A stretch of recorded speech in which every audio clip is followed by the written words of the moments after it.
Welcome back to another episode of Rock Boys Football. Late Tuesday night, the Oregon Ducks commitment sweatshirt comes back on as four-star athlete Brandon Finney committing to the Oregon Ducks in the 2025 class, a guy that legitimately could play either side of the football at the collegiate level, but probably going to play that cornerback spot. And if I had 30 seconds to sell the Oregon Duck fans on a kid like Brandon Finney, start the clock right now. 6'2", great frame, runs a 10.85 in the 100-meter dash, has an 11-foot broad jump, and if you look that up, that is fourth best at the NFL Combine last year. You're talking trades for days with the guy in Brandon Finney who also plays the wide receiver position. So you start taking a look at, the three pillars that we look for in cornerback prospects. One, ideal frame at 6'2", a guy that can put hands on opposing wide receivers, be physical at the line of scrimmage, go play at the catch point. Then you look at the long speed, 10.84 in the 100-meter dash. This kid absolutely rolls. And then finally, the ball skills. This is a guy that also caught for 600 receiving yards during his junior year of high school. You're talking about the epitome of a guy that checks boxes at the cornerback position, and you're starting to see Dan Lanning, this Oregon Ducks program, they got an MO at the cornerback spot. You look at the class of 2024, guys like Dakota Fields, 6'2", Ife Obadegu, 6'2", Sione Lolea, the JUCO commit, 6'4".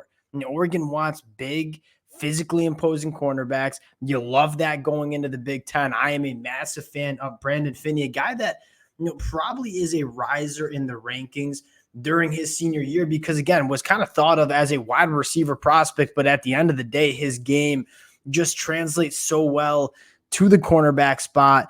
Big time commitment, fired up to get into the film. Before we do it, as always, just want to say thank you to you guys, to the Oregon Duck fans. Been a blast talking this program, whether we're previewing 2024, talking the recruiting trail. Can't thank you guys enough for rocking with it. If y'all do enjoy the content, consider subscribing to the channel. And without further ado, let's get into Brandon Finney. And again, I think what you start with is the ceiling for this cat is so exceptionally high. Now you look at just the raw traits, and again, he's not going to be a guy that's forced to play early for this Oregon Ducks program because that class in 2024 was absolutely loaded as well. This is a guy that you can get in this program, getting coached up, but the ceiling, what this guy can be year 2, year 3, year 4 within this Oregon program, it's just so high. And then you get into the film, and it's really hard not to get excited about what Brandon Finney can do. You're going to see him play wide receiver as well, and you see the movement skills. But all the physical traits that you want. I think it's another thing to have a cornerback that is comfortable with the football in the air. I mean, he plays a lot of wide receiver, plays it at a very high level, could play wide receiver for the Oregon Ducks. But when that football's in the air, a lot of cornerbacks, they like to panic. Brandon Finney's a guy that just goes up and makes plays, and you see him getting some cornerback reps here. One, just a smooth mover. He closes throwing windows exceptionally well, just staying right in the hip pocket of this wide receiver, cutting off the football, going and taking it the other way. You can see this kid absolutely cooks in a straight line. You can see the 10.85 100-meter dash times kind of cooking there. Again, some wide receiver work.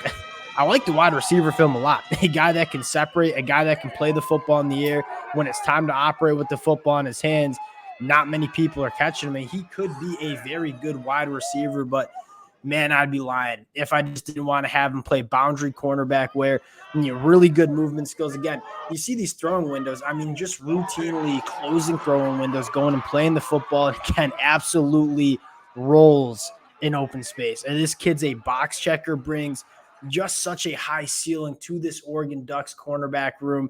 I'm kind of interested to hear what you guys think. I mean, do you want to see him play wide receiver? Do you want to see him play cornerback? I mean, at the end of the day, you're just getting a guy that has elite traits, and you can see Dan Lanning kind of learning from Kirby Smart and how Kirby Smart built that program at Georgia, where it's just give me the premier athletes. We'll teach them to be good football players. Brandon Finney is one of those guys. I expect him to be a riser in the rankings for this Oregon Ducks program. And you take a look at Oregon in 2025, this is only their 11th commitment in the class. It's blue chip city. And you look at these guys, I mean, every single commitment for this Oregon program is a top 250 nationally ranked cat besides Dimitri Manning, who's one of the interesting ones where, I mean, at 6'6.5", 345, you're betting on that frame every single day of the week heading into the Big Ten. It's just blue chip on top of blue chip on top of blue chip. And for the Oregon fans, what happened this weekend, it sounds like Trey McNutt trending to Oregon.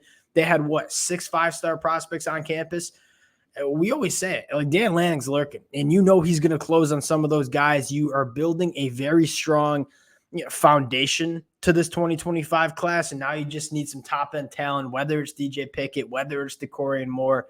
Those guys are coming in the 2025 class, just not sure who yet. We'll cut it there. Appreciate you guys rocking with it. Again, if y'all do enjoy the content, consider subscribing to the channel. Appreciate you guys. We'll talk to y'all later. Peace.